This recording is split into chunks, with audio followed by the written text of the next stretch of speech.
ಸಚಿವ K J George ರಾಜೀನಾಮೆ ವದಂತಿ ವಿಚಾರಕ್ಕೆ ಸಂಬಂಧಪಟ್ಟಂತೆ ಅದೆಲ್ಲವೂ ಸುಳ್ಳು ಆರೋಪ ಅಂತ ಸಿಎಂ ಸಿದ್ದರಾಮಯ್ಯ ಹೇಳಿದ್ದಾರೆ. ಅದಕ್ಕೆಲ್ಲ ಜಾರ್ಜ್ ಉತ್ತರ ಕೊಟ್ಟಿದ್ದಾರೆ ಅಂತ ಸಿಎಂ ಸಿದ್ದರಾಮಯ್ಯ ಈಗ ಈ ಒಂದು ವಿಚಾರಕ್ಕೆ ತೆರೆ ಎಳೆದಿದ್ದಾರೆ.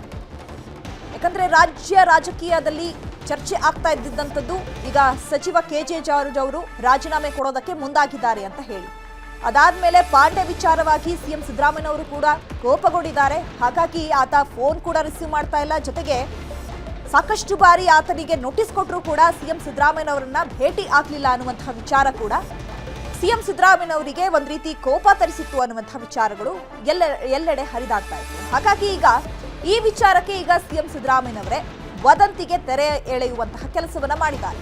ಸಚಿವ ಕೆಜೆ ಜಾರ್ಜ್ ರಾಜೀನಾಮೆ ವದಂತಿ ವಿಚಾರಕ್ಕೆ ಸಂಬಂಧಪಟ್ಟಂತೆ ಅದೆಲ್ಲವೂ ಸುಳ್ಳು ಆರೋಪ ಅಂತ ಹೇಳಿ ಸಿಎಂ ಸಿದ್ದರಾಮಯ್ಯನವರು ಸ್ಪಷ್ಟನೆ ಕೊಟ್ಟಿದ್ದಾರೆ.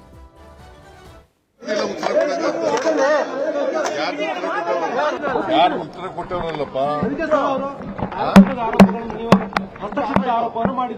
ಸುಳ್ಳು ಆರೋಪ. ಜಾರ್ಜು ರಾಜೀನಾಮೆ ಕೊಟ್ಟಿಲ್ಲ. ಯಾರು ಉತ್ತರ ಕೊಟ್ಟವರಲ್ಲಪ್ಪ, ಸುಳ್ಳು ಆರೋಪ. ಜಾರ್ಜು ರಾಜೀನಾಮೆ ಕೊಟ್ಟಿಲ್ಲ.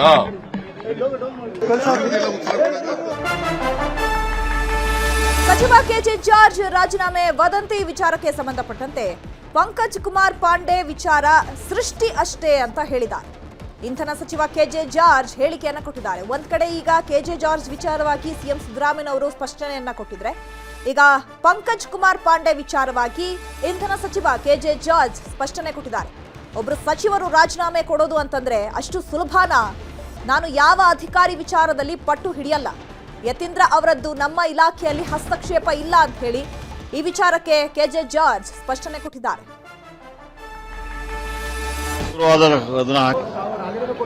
ನೋಡ್ರಿ, ದಯವಿಟ್ಟು ಕ್ಷಮಿಸಬೇಕು. ನಿಮಗೆ ಸತ್ಯಕ್ಕೆ ದೂರವಾದ ಅದನ್ನ ಹಾಕಬೇಡಿ. ನಾನು ಈಗಾಗಲೇ ಕ್ಲಾರಿಫೈ ಮಾಡಿದೆ, ಅಸೆಂಬ್ಲಿಯಲ್ಲಿ ಮಾಡಿದ್ದೀನಿ. ಅದರ ವಿಚಾರ ಹಾಕಿ ಅಷ್ಟೇ. ನೀವು ಮಾಡ್ತಾ ಇರೋದು ಸುದ್ದಿ, ನಾನು ಮಾಡ್ತಾ ಇರೋದಾ? ನೋಡಿ, ನಿಮಗೆ ಸುದ್ದಿ ಇಲ್ಲ, ನೀವು ಸುದ್ದಿ ಮಾಡ್ತಾ ಇದ್ದೀರಾ, ಅದಕ್ಕೆ ನನ್ನ ಕೇಳ್ತಿರಲ್ಲ. ನೋಡ್ರಿ, ನಾನು ಪ್ರತಿಯೊಂದಕ್ಕೂ ಉತ್ತರ ಕೊಡಬೇಕಾಗಿಲ್ಲ. ಹಸ್ತಕ್ಷೇಪ ಆಗಿ ನಾನು ಹೇಳಿದೆನಾ? ಈಗಾಗಲೇ ಹೇಳಿದ್ದೀನಿ, ಹಸ್ತಕ್ಷೇಪ ಆಗಲಿಲ್ಲ, ಯಾರು ನನ್ನ ಇದಾಕಿ ಮಾಡಲಿಲ್ಲ ಅಂತ. ಸುಮ್ಮನೆ ನಿಮಗೆ ಏನಾಗಿದೆ ಅಂದ್ಬಿಟ್ಟು ನಿಮಗೆ ಅಲ್ಲ, ನಾನು ಕೇಳಿದೆ ಎಲ್ಲಿ ಇದೆಯಾ ನಿಮ್ಮ ಹತ್ರ?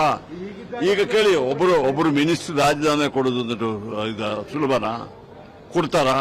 ಕೊಡ್ಬೇಕಾದ್ರೆ ಬಂದ್ಬಿಟ್ಟು ಹೇಳ್ತೀವಿ ನಿಮಗೆ.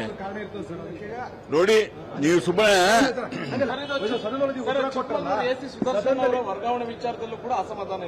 ನೋಡಿ, ಎಸಿಗಳು ಬರೋದು, ಡಿಸಿಗಳು ಬರೋದು, ಎಸ್ಪಿಗಳು ಬರೋದು, ಅವ್ರಿಗೆ ವರ್ಗಾವಣೆ ಆಗೋದು ಮಾಮೂಲು ಆಗ್ತಾನೆ.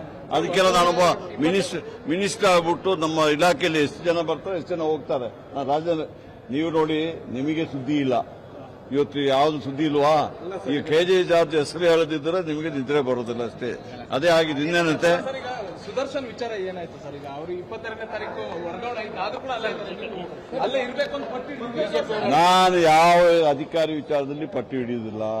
ಎದುರುಬಿಟ್ರೆ ಅದು ಅಧಿಕಾರಿಗಳನ್ನ ವರ್ಗಾವಣೆ ಮಾಡೋದು ಯಾರಿಗೆ ಅಧಿಕಾರ ಇರ್ತದೆ ಅವ್ರು ಮಾಡ್ತಾರೆ. ನನ್ನ ಇಲಾಖೆಯಲ್ಲಿ ಬಂದು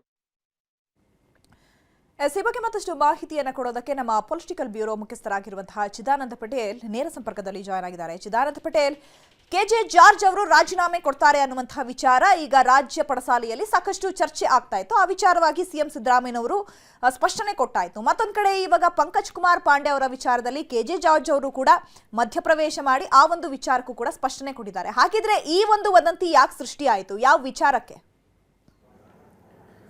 ಚೈತ್ರ ರಾಜ್ ಇಂಧನ ಇಲಾಖೆ ವ್ಯಾಪ್ತಿಗೆ ಬರ್ತಕ್ಕಂಥ KPTCL MD ಆಗಿರ್ತಕ್ಕಂಥ ಪಂಕಜ್ ಕುಮಾರ್ ಪಾಂಡೆ ಅವ್ರಿಗೆ ಎಲ್ಲೊಂದು ಕಡೆ ಉತ್ತರ ಭಾರತೀಯರಿಗೆ ಇಲಾಖೆಯ ಟೆಂಡರ್ನಲ್ಲಿ ಹಸ್ತಕ್ಷೇಪ ಮಾಡಿ ಉತ್ತರ ಭಾರತೀಯರಿಗೆ ಗುತ್ತಿಗೆದಾರರಿಗೆ ಅನುಕೂಲ ಮಾಡಿಕೊಡ್ತಾರೆ ಅಂತೇಳಿ ಗಂಭೀರ ಆರೋಪ ಪಂಕಜ್ ಕುಮಾರ್ ಪಾಂಡೆ ಮೇಲೆ ಇರ್ತಕ್ಕಂಥದ್ದು. ಮತ್ತು ಅನೇಕ ಸಚಿವರುಗಳು ಮತ್ತು ಶಾಸಕರುಗಳು ಕೂಡ ಕರೆ ಮಾಡಿದ್ರು ಕೂಡ ಪಂಕಜ್ ಕುಮಾರ್ ಅವರು ಯಾರ ಕರೆಯನ್ನು ಸ್ವೀಕರಿಸಲಿಲ್ಲ ಎಂಬ ಗಂಭೀರ ಆರೋಪಗಳು ಕೂಡ ಇರ್ತಕ್ಕಂಥದ್ದು. ಮತ್ತು ಹಲವಾರು ಬಾರಿ ಉದ್ದಾಟದಿಂದ ವರ್ತಿಸ್ತಾರೆ ಎಂಬ ಆರೋಪ ಕೂಡ ಇರ್ತಕ್ಕಂಥದ್ದು.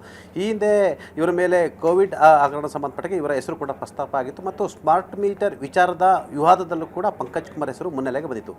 ಪಂಕಜ್ ಕುಮಾರ್ ಪಾಂಡೆ ಸೇರಿದಂತೆ ಅನೇಕ IAS ಅಧಿಕಾರಿಗಳು KJ ಜಾರ್ಜ್ ಕೂಡ ಅತ್ಯಾಪ್ತರು ಮತ್ತು ಅವರ ಕುಟುಂಬಕ್ಕೂ ಕೂಡ ಅತ್ಯಾಪ್ತ ಗುಂಪಿನಲ್ಲಿ ಇರ್ತಕ್ಕಂಥವ್ರು. ಜೊತೆಗೆ ಈ ಆರೋಪದಲ್ಲಿ ಮುಖ್ಯಮಂತ್ರಿ ಸಿದ್ದರಾಮಯ್ಯನವರು ಪಂಕಜ್ ಕುಮಾರ್ ಪಾಂಡೆ ಅವರಿಗೆ ಖುದ್ದು ಭೇಟಿಯಾಗುವಂತೆ ನೋಟಿಸನ್ನು ಜಾರಿ ಮಾಡಿದರು. ನೋಟಿಸನ್ನು ಜಾರಿ ಮಾಡಿದ್ರು ಕೂಡ ಪಂಕಜ್ ಕುಮಾರ್ ಅವರು ಮುಖ್ಯಮಂತ್ರಿಗಳನ್ನ ಭೇಟಿಯಾಗಲು ನಂತರ 7ರಿಂದ 8 ಬಾರಿ ಕರೆ ಮಾಡಿದ್ರು ಕೂಡ ಕರೆಯನ್ನು ಸ್ವೀಕರಿಸಲಿಲ್ಲ. ಆದ್ದರಿಂದ ಶಿಸ್ತು ಉಲ್ಲಂಘನೆ ಕಾರಣಕ್ಕಾಗಿ ಮುಖ್ಯ ಕಾರ್ಯದರ್ಶಿ ಆಗಿರ್ತಕ್ಕಂಥ ಶಾಲಿನಿ ರಜನೀಶ್ ಅವರಿಗೆ ನೋಟಿಸ್ ಇಶ್ಯೂ ಮಾಡುವಂತೆ ಸೂಚಿಸಿದರು ಮತ್ತು ಅವ್ರನ್ನ ಅಮಾನತು ಮಾಡಲಿಕ್ಕೆ ಕೂಡ ಮುಖ್ಯಮಂತ್ರಿಗಳು ತೀರ್ಮಾನವನ್ನು ಮಾಡಿದರು. ನಂತರ ಈ ವಿಚಾರ ತಿಳಿದಂಥ ಪಂಕಜ್ ಕುಮಾರ್ ಪಾಂಡೆ ಅವರು ಮುಖ್ಯಮಂತ್ರಿಗಳನ್ನ ಭೇಟಿಯಾಗ್ತಾರೆ. ಭೇಟಿಯಾಗಿ ನನ್ನ ತಾಯಿ ತೀರಿಕೊಂಡಿದ್ರು, ಹಾಗಾಗಿ ಬರಲಿಕ್ಕೆ ಆಗಲಿಲ್ಲ ಅಂತೇಳಿ ಅಲ್ಲೂ ಕೂಡ ಸುಳ್ಳನ್ನು ಹೇಳ್ತಾರೆ. ಸುಮಾರು 1-1.5 ತಿಂಗಳಿದ್ದೆ ಅವರ ತಾಯಿ ತೀರ್ಕೊಂಡಿದ್ರು. ಆದರೂ ಕೂಡ ಎಲ್ಲೊಂದು ಕಡೆ ಮುಖ್ಯಮಂತ್ರಿಗಳ ಬಳಿ ಮನವಿಯನ್ನು ಮಾಡ್ತಾರೆ ಮತ್ತು ಕ್ಷಮೆಯನ್ನು ಕೂಡ ಯಾಚಿಸ್ತಾರೆ. ನಂತರ ಮುಖ್ಯಮಂತ್ರಿಗಳು ವಾರ್ನ್ ಮಾಡಿ ಕಳಿಸ್ತಾರೆ. ಅಲ್ಲದೆ ಪಂಕಜ್ ಕುಮಾರ್ ಪಾಂಡೆ ವಿಷಯದಲ್ಲಿ KJ ಜಾರ್ಜ್ ಅವರು ಕೂಡ ಹಸ್ತಕ್ಷೇಪ ಮಾಡ್ತಾರೆ. ಯಾಕಂತ ಹೇಳಿದ್ರೆ ಪಂಕಜ್ ಕುಮಾರ್ ಪಾಂಡೆ KJ ಜಾರ್ಜ್ ಅವರಿಗೆ ಬೇರೆ ಬೇರೆ ಕಾರಣಕ್ಕಾಗಿ ಬೇಕಾಗಿರ್ತಕ್ಕಂಥ ಅತ್ಯಾಪ್ತ IAS ಅಧಿಕಾರಿ. ಹಾಗಾಗಿ KJ ಜಾರ್ಜ್ ಅವರು ಕೂಡ ಇವ್ರನ್ನ ಸಸ್ಪೆಂಡ್ ಮಾಡ್ತಾರೆ ಎಂಬ ವಿಚಾರವನ್ನು ತಿಳಿದು ಎಲ್ಲೊಂದು ಕಡೆ ಪರೋಕ್ಷವಾಗಿ ಮುಖ್ಯಮಂತ್ರಿಗಳಿಗೆ ರಾಜೀನಾಮೆಯ ವಿಚಾರವನ್ನು ಮುಟ್ಟಿಸ್ತಾರೆ. ನಂತರ ಎಲ್ಲೊಂದು ಕಡೆ ಇದು ಬೇರೆ ರೀತಿ ತಿರುವು ತೆಗೆದುಕೊಳ್ಳುತ್ತೆ ಅನ್ನೋ ಕಾರಣಕ್ಕಾಗಿ KJ ಜಾರ್ಜ್ ಕೂಡ ಮುಖ್ಯಮಂತ್ರಿಗಳ ಅತ್ಯಾಪ್ತ ಬಳಗದಲ್ಲಿ ಇರ್ತಕ್ಕಂಥದ್ದು. ತಮ್ಮನ್ನು ಅತಿ ಹೆಚ್ಚು ಡಿಪೆಂಡ್ ಮಾಡ್ಕೊಂಡಂಥವರು KJ ಜಾರ್ಜ್ ಅವರು. ಹಾಗಾಗಿ ಪಂಕಜ್ ಕುಮಾರ್ ಪಾಂಡೆ ಅವರ ಸಸ್ಪೆಂಡ್ ಉದ್ದೇಶವನ್ನು ಕೂಡ ಕೈ ಬಿಡ್ತಾರೆ.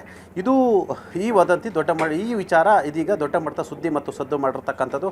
ಈಗಾಗಲೇ ಮುಖ್ಯಮಂತ್ರಿ ಸಿದ್ದರಾಮಯ್ಯ ಕೂಡ ಸ್ಪಷ್ಟನೆಯನ್ನು ಕೊಟ್ಟಿರ್ತಕ್ಕಂಥದ್ದು.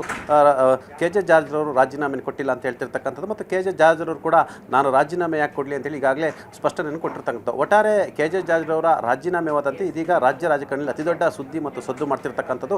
ಉದ್ದಟತನದಿಂದ ವರ್ತಿಸ್ತಕ್ಕಂಥ IAS ಅಧಿಕಾರಿ ಪಂಕಜ್ ಕುಮಾರ್ ಪಾಂಡೆ ಅವರು ಕೂಡ ಎಲ್ಲೊಂದು ಕಡೆ ಉತ್ತರ ಭಾರತೀಯರ ಪರವಾಗಿ ಕೆಲಸ ಮಾಡ್ತಾರೆ ಮತ್ತು ಕರ್ನಾಟಕ ಅಧಿಕಾರಿಯಾಗಿ ಉತ್ತರ ಭಾರತೀಯರಿಗೆ ಟೆಂಡರ್ ಎಲ್ಲ ಮಾಡಿಕೊಡ್ತಿರೋದು ಗಂಭೀರ ಆರೋಪಗಳು ಕೂಡ ಕೇಳಿ ಬಂದಿರತಕ್ಕಂಥ ಅನೇಕ ಶಾಸಕರು ಮತ್ತು ಸಚಿವರು ಕ್ಯಾರೆಯನ್ನೆಲ್ಲ ಎಂಬ ಆರೋಪ ಕೂಡ ಬಂದಿರತಕ್ಕಂಥ. ಹಾಗಾಗಿ ಮುಖ್ಯಮಂತ್ರಿಗಳು ಪಂಕಜ್ ಕುಮಾರ್ ಪಾಂಡೆ ಅವರಿಗೆ ಮೇಲೆ ಗರಂ ಆಗಿ ಅವರಿಗೆ ವಾರ್ನನ್ನು ಮಾಡಿ ಕಳಿಸ್ಕೊಟ್ಟಿರ್ತಕ್ಕಂಥದ್ದು. Chaitra Raj. Okay, thank you Chidanand.